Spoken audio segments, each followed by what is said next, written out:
এসো বাটুল। আমি জানতাম আমার বিপদের কথা শুনে তুমি অবশ্যই আমাকে সাহায্য করতে আসবে। হ্যাঁ মহারাজ, এবার আমাকে বলুন রাজকুমার সূর্য কিভাবে নিখোঁজ হলো।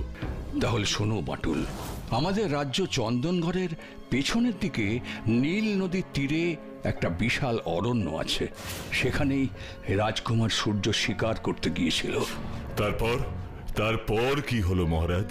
শিকার থেকে সূর্য আর ফেরেনি। এটা কতদিন আগের ঘটনা? 3 দিন হয়ে গেল বাটুল।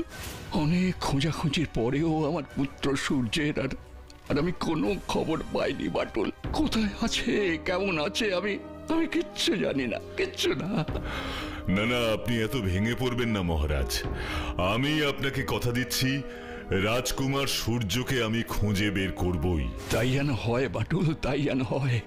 মনে রেখো তুমি আমার শেষ আশা ভরসা। মহারাজ, বলো বাটুল। আমি এখনই একবার নীল নদীর তীরের ওই বিশাল অরণ্যে যেতে চাই। কিন্তু বাটুল তুমি তো এই সবেমাত্র এলে, এতটা পথ পেরিয়ে চন্দনগড়ে এলে, তাই আগে একটু বিশ্রাম করে নাও। না মহারাজ, এটা আমার বিশ্রামের সময় নয়। আগে রাজকুমারকে উদ্ধার করব, তারপরেই বিশ্রাম নেব। ঠিক আছে, তোমার যেটা ভালো মনে হয় সেটাই করো।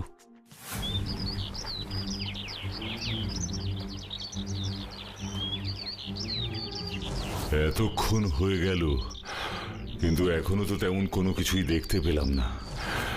এদিকে আবার সন্ধে হয়ে আসছে। আরে ওটা কি? এটা তো একটা জুতো দেখছি। তার মানে এই পথ দিয়ে কি রাজকুমার সূর্য গিয়েছিল? কিন্তু কোথায় গিয়েছিল? আমাকে আরো এগিয়ে গিয়ে ব্যাপারটা দেখতে হবে।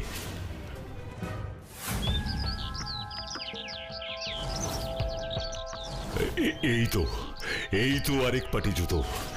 তার মানে আমার অনুমানই ঠিক ছিল, রাজকুমার এই পথ দিয়ে এসেছে। কিন্তু এমন ঘন জঙ্গলের মাঝে এরকম একটা ফাঁকা জায়গা কেন? এর পেছনে কি কোনো রহস্য আছে? আমাকে বাঁচাও, আমি এই কুয়োতে ডুবে যাচ্ছি, আমাকে বাঁচাও। আরে এ তো মহিলা কণ্ঠস্বর, কিন্তু এখানে কুয়ো কোথায়? আমি তো দেখতে পাচ্ছি না। কোথায় আপনি? এই কুয়োয় আমি, বাঁচাও আমাকে।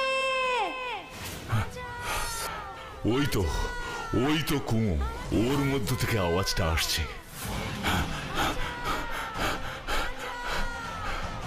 আমাকে এখনই কুয়োতে নেমে ওকে বাঁচাতে হবে। আমাকে বাঁচাও। বাটুল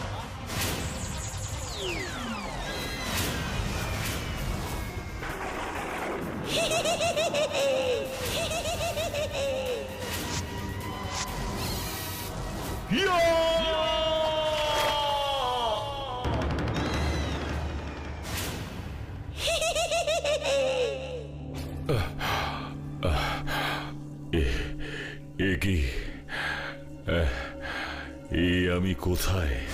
বন্দি আমার খাঁচায়।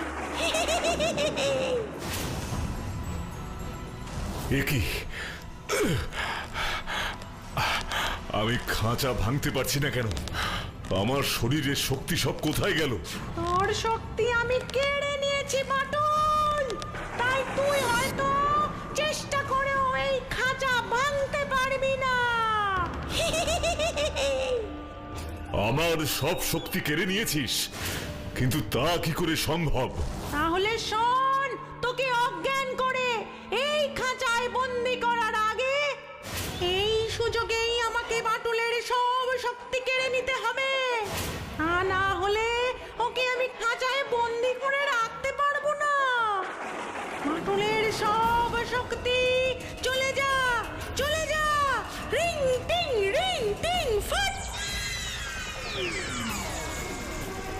এই তো বাটুলের সব শক্তি ওর শরীর থেকে চলে যাচ্ছে। এইভাবেই আমার মন্ত্রের সাহায্যে আমি তোকে শক্তিহীন করে দিয়েছি বাটুল। তোর শরীরে এখন আর কোনো শক্তি নেই।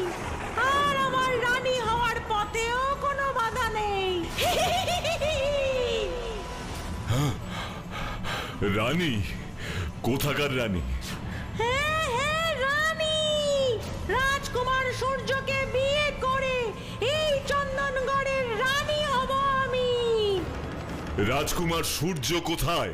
যেভাবে আমি তোকে বন্দি করেছি সেই একইভাবে আমার এই পাতালপুরীতে রাজকুমার সূর্যকেও আমি বন্দি করে রেখেছি।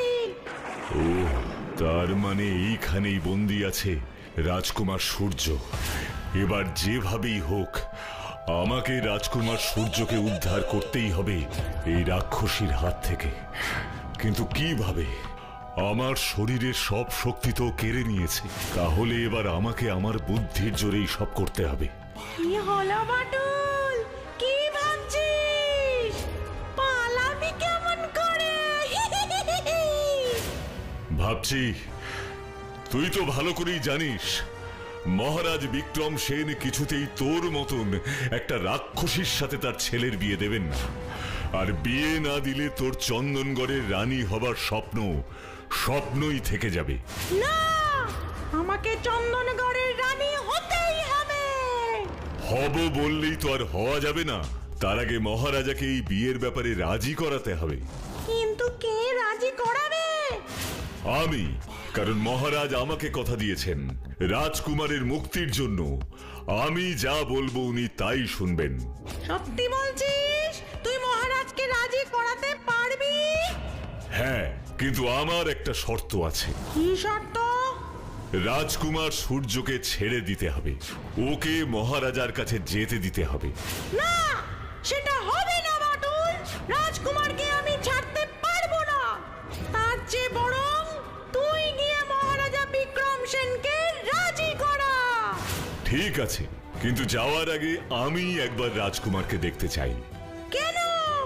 কারণ রাজকুমারকে নিজের চোখে না দেখে আমি কি করে তোর কথায় বিশ্বাস করে মহারাজাকে বলবো যে সূর্য তোর কাছে বন্দী আছে আর তুই ওকে বিয়ে করে চন্দনগড়ের রানী হতে চাস? ঠিক আছে।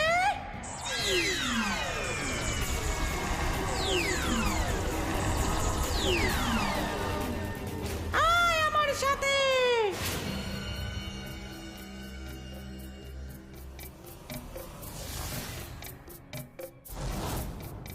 রাজকুমার সূর্য, সূর্য ওঠো। এ কি সূর্য? সূর্য উঠছে না কেন? আমি যতক্ষণ না ওকে মন্ত্র পড়ে তুলছি ও উঠবে না, ঘুমিয়ে থাকবে। একমাত্র রাজকুমারের ঘুম তখনই ভাঙবে যখন মহারাজ ওর সাথে আমাকে বিয়ে দিতে রাজি হবে। তাই আর সময় নষ্ট না করে তুই এখনই গিয়ে মহারাজাকে রাজি করা। তা না হলে রাজকুমারের আর আমার হাত থেকে মুক্তি নেই। বাটুল, বাটুল, আমার ছেলে রাজকুমার সূর্যের কি কোনো খোঁজ পেলে? হ্যাঁ মহারাজ, নীল নদীর পাড়ের ঘন অরণ্যের ভেতর এক কুয়ো আছে। সেখানেই এক রাক্ষসী রাজকুমারকে বন্দী করে রেখেছে। কি বলছো বাটুল? কুয়োর ভেতরের রাক্ষসী আমার সূর্যকে আটকে রেখেছে?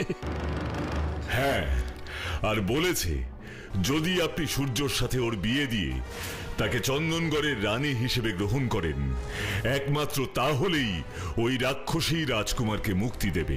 হে ভগবান, তাহলে তাহলে আমি যেটা ভয় পাচ্ছিলাম সেটাই হলো।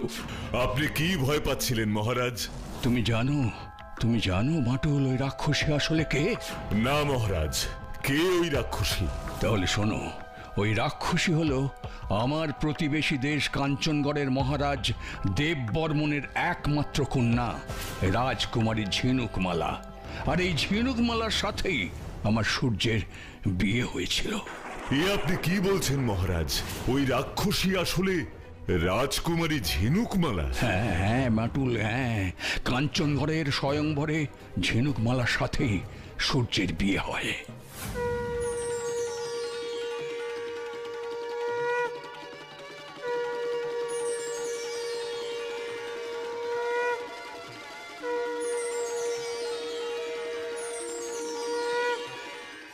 তাহলে রাজকুমারী ঝিনুকমালা কি করে রাক্ষসী হয়ে গেল? সে এক বড় আশ্চর্যের ঘটনা বাটুল। ঝিনুকমালাকে বিয়ে করে ওকে সঙ্গে করে খুব আনন্দের সাথে ঝড়ের বেগে ঘোড়ায় করে ফিরছিল সূর্য। তারপর তারপর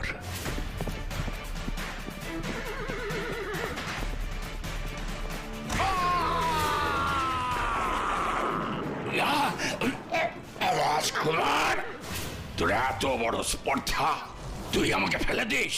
এর ফল তোকে পেতেই হবে। আমার অপরাধ ক্ষমা করুন সাধু বাবা, আমি আপনাকে দেখতে পাইনি। বুঝেছি বুঝেছি, রাজকুমারীকে সঙ্গে পেয়ে তুই খুশিতে অন্ধ হয়ে গিয়েছিলি, তাই তো? আপনি তো অন্তর্যামী, সবই জানেন সাধু বাবা, আমাকে দয়া করে ক্ষমা করে দিন। না না, তা কখনোই সম্ভব নয়।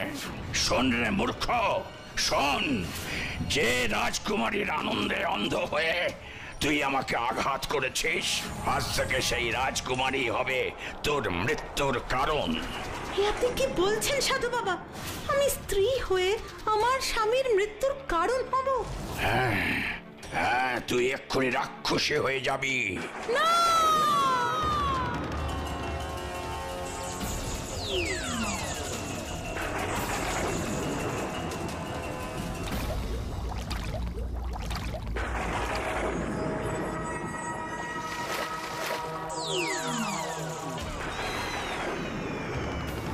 রাজকুমার সূর্য, এবার আমি তোকে খাবো। তারপর কোন রকমে সূর্য সেখান থেকে পালিয়ে আসে। আর ঝিনুকমালা রাক্ষসী হয়ে ওই কুয়োয় থাকতে শুরু করে। হ্যাঁ বাটুল, তাই আমি সূর্যকে অনেকবার ওই কুয়োর সামনে যেতে বারণ করেছিলাম, কিন্তু আমার কথা শোনেনি। তাই আজ এই বিপদে পড়েছে। কিন্তু এই সব কথা আপনি আমাকে আগে কেন বলেননি মহারাজ? বলিনি কারণ আমি ভাবতেও পারিনি আমার নিষেধ না শুনে সূর্যই কুয়োর কাছে যাবে আর নিজের বিপদ নিজেই ডেকে আনবে। এবার কি হবে বাটুল? হে ভগবান, এবার কি হবে বাটুল? এবার কি হবে? আপনি এত ভেঙে পড়বেন না মহারাজ, কারণ বিপদ যেমন আছে, সেই বিপদ থেকে বেরোনোর পথও নিশ্চয়ই আছে। সেই পথই এখন আমাকে খুঁজে বার করতে হবে। কিন্তু সেই পথ যে বড়ই কঠিন বাটুল। তুমি কি পারবে সেই অসম্ভবকে সম্ভব করতে? তার মানে আপনি সেই কঠিন পথের সন্ধান জানেন? হ্যাঁ বাটুল, আমি জানি। তাহলে দেরি না করে আমাকে সব বলুন মহারাজ। পথ যত কঠিন আর শক্তই হোক, রাজকুমার সূর্যকে আমি উদ্ধার করবই। তাহলে শোনো, অনেক দেশ বিদেশ পাহাড় জঙ্গল খোঁজার পর সূর্য অবশেষে ওই সাধুর সন্ধান পায়। তারপর খোঁজ পাওয়ার পরে সূর্য একদিন ওই সাধুর আশ্রমে গিয়ে উপস্থিত হয়ে তার পায়ে ধরে অনেক কান্নাকাটি করে বলে, সাধু বাবা, অনেক আশা নিয়ে আপনার কাছে এসেছি, দয়া করে ঝিনুকমালাকে ওই রাক্ষসী রূপ থেকে মুক্তি দিন, আপনার অভিশাপ ফিরিয়ে নিন। না, অভিশাপ কখনো ফিরিয়ে নেওয়া যায় না রাজকুমার। তার মানে সারাটা জীবন ঝিনুকমালাকে রাক্ষসী হয়েই বাঁচতে হবে? এর থেকে মুক্তি পাবার কি কোনো পথ নেই? একটাই পথ আছে রাজকুমার। কি পথ সাধু বাবা, দয়া করে আমায় বলুন। ঝিনুকমালা আবার রাক্ষসী থেকে রাজকন্যা হয়ে যাবে যদি কেউ ওর মাথায় সাদা হাতির গজমতি ছুঁয়ে দিতে পারে। কিন্তু সাধু বাবা, সেই সাদা হাতি আমি কোথায় পাবো? এই জঙ্গলেই সেই সাদা হাতি আছে, আর তার মাথাতেই আছে গজমতি। এবার আমি সব বুঝতে পেরেছি মহারাজ। রাজকুমার সূর্য আপনাকে না বলেই কেন ওই জঙ্গলে গিয়েছিল গজমতির খোঁজে। সবই তো শুনলে মাটুল। এবার তুমি আমাকে বলো, তুমি কি পারবে সেই গজমতি খুঁজে বের করে সব সমস্যার সমাধান করতে? হ্যাঁ মহারাজ, আপনি কোনো চিন্তা করবেন না, আমি এখনই যাচ্ছি ওই গজমতি খুঁজে বের করতে। তাই যাও মাটুল, তাই যাও। ভগবান তোমার মঙ্গল করুন।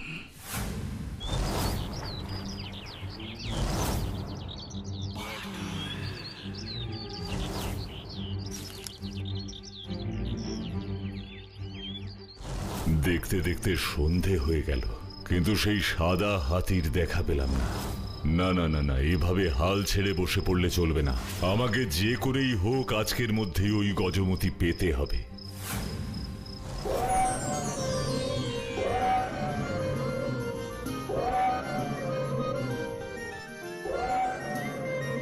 আরে ওই তো একদল হাতি এদিকেই মনে হয় জল খেতে আসছে।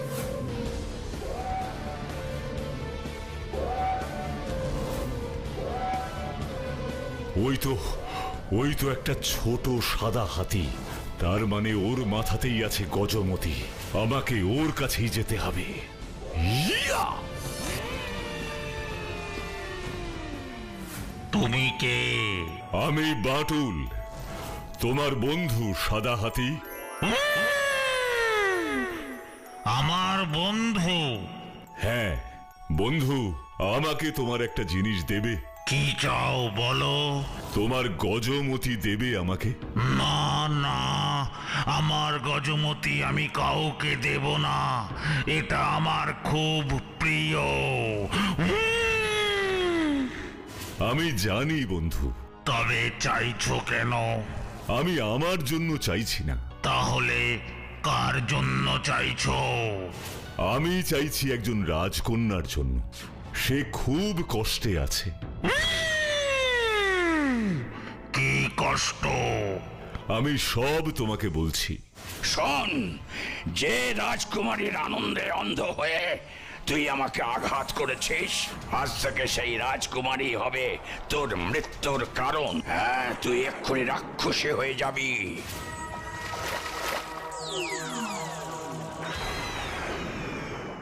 ঝিনুকমালা আবার রাক্ষসী থেকে রাজকন্যা হয়ে যাবে যদি কেউ ওর মাথায় সাদা হাতির গজমতি ছুঁয়ে দিতে পারে। এবার তুমি বলো বন্ধু, তুমি কি চাও না তোমার গজমতির ছোঁয়ায় ঝিনুকমালা আবার রাক্ষসী থেকে রাজকন্যা হয়ে গিয়ে সুখে রাজকুমার সূর্যের সাথে আনন্দে জীবন কাটাক?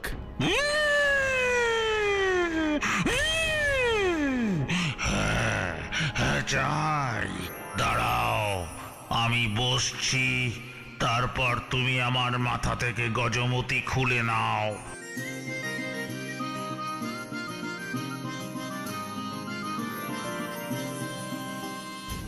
তোমাকে অনেক ধন্যবাদ ছোট বন্ধু, তোমার এই উপকার আমি কোনোদিন ভুলব না।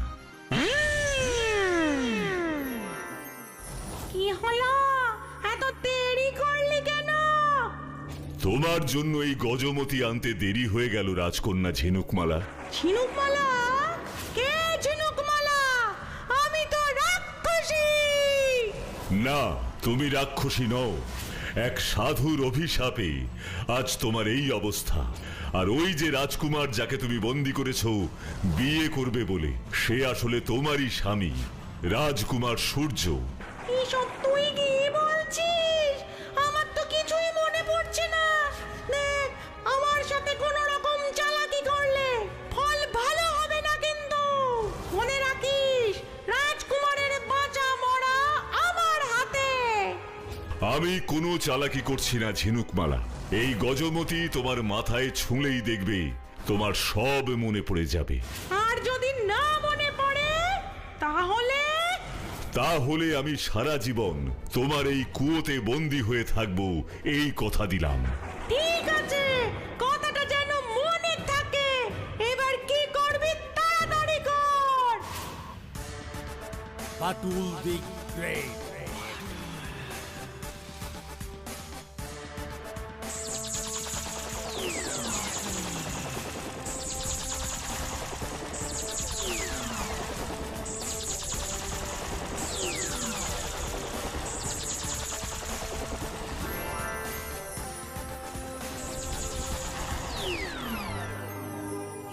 কি আমি সেই রাজকন্যা ঝিনুকমালা?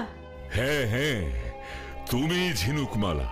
আমার সব মনে পড়ে গেছে বাটুল। স্বয়ংবর সভায় আমি রাজকুমার সূর্যের গলায় মালা পরিয়ে তাকে আমার স্বামী হিসাবে পছন্দ করেছিলাম। রাজকন্যা ঝিনুকমালা, আমায় ক্ষমা করো।